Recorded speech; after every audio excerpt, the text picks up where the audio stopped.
Hello అండి, welcome to my channel. ఈరోజే తొలి ఏకాదశి. ఈరోజు ఉపవాసం ఉన్నా లేకపోయినా ఆవుకి రెండూ కలిపి తినిపిస్తే విష్ణుమూర్తి కరుణ, లక్ష్మీదేవి కటాక్షం రెండూ లభిస్తాయి. అదేంటో తెలుసుకునే ముందు వీడియో నచ్చితే లైక్ చేసి ఛానల్ సబ్స్క్రైబ్ చేసుకోవడం మర్చిపోవద్దండి. ఆషాఢ మాసంలో వచ్చే శుద్ధ శుక్ల ఏకాదశినే తొలి ఏకాదశి అని అంటారు. ఈరోజు చాలా విశిష్టమైనది. విష్ణుమూర్తి యాగనిద్రలోకి వెళ్ళే రోజు. అందుకే ఈ తొలి ఏకాదశిని శయన ఏకాదశి అని కూడా అంటారు.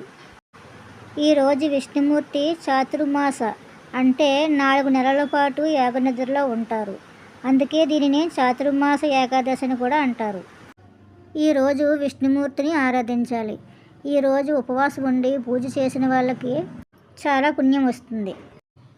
అలాంటి విశిష్టమైన ఈ రోజున ఒక పరిహారం చేసుకుంటే తెలుసో తెలియకో చేసిన పాపాలన్నీ తొలగిపోతాయి.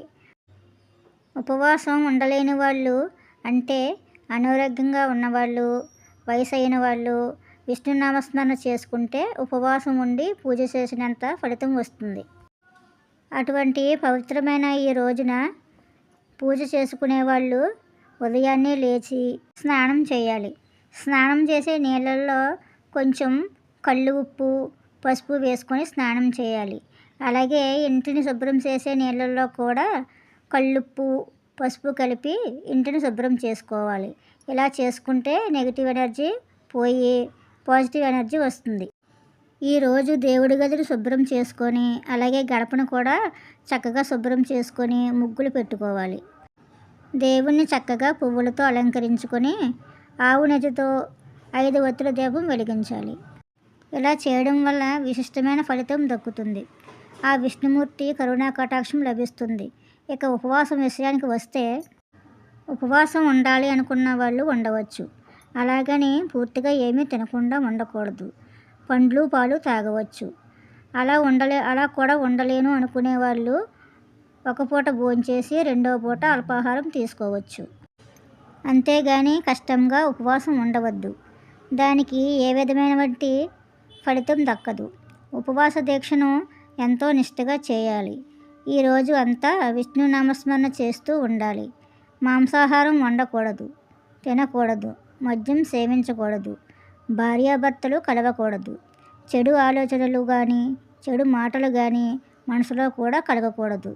ఎప్పుడూ విష్ణు నామస్మరణ చేస్తూ ఈ రోజంతా గడపాలి. అంతటి విశిష్టమైన రోజున ఉపవాస దీక్ష ఉండలేని వాళ్ళు తొలి ఏకాదశి చేసుకోకపోయినా సాయంత్రం గోమాతకి ఈ రెండూ తినిపిస్తే ఏకాదశి చేసి ఉపవాసం ఉన్నంత ఫలితం దక్కుతుంది. ఆవులు పల్లెటూరులో అడుగడుగునా కనిపిస్తాయి, కానీ పట్టణాల్లో అరుదుగా కనిపిస్తాయి. పట్టణాల్లో కూడా ఒక చోట మీకు ఎక్కడంటే విష్ణు ఆలయాల్లోనూ కృష్ణుడు ఆలయాల్లోనూ గోశాలలు ఉంటాయి. అక్కడికి వెళ్ళి ఈ పరిహారం చేసుకోవచ్చు. వీలైతే కొద్దిగా పచ్చగడ్డిని తీసుకొని వెళ్ళండి. గోమాతకి పసుపు రాసి కుంకుమ పెట్టండి. ఆవు వెనకాల భాగంలో లక్ష్మీదేవి నివాసమై ఉంటుంది. అక్కడ కూడా పసుపు రాసి బొట్లు పెట్టండి. గోధుమ పిండి బెల్లం కలిపి ఆవుకి తినిపించండి. ఆవు తింటుండగా 11 ప్రదక్షిణలు చేయండి. ఇలా చేస్తే ఉపవాసం ఉండి ఏకాదశి చేసినంత ఫలితం లభిస్తుంది. విష్ణుమూర్తి కరుణ, లక్ష్మీదేవి కటాక్షం లభిస్తాయి. వీడియో నచ్చితే లైక్ చేసి షేర్ చేయండి. Thank you for watching.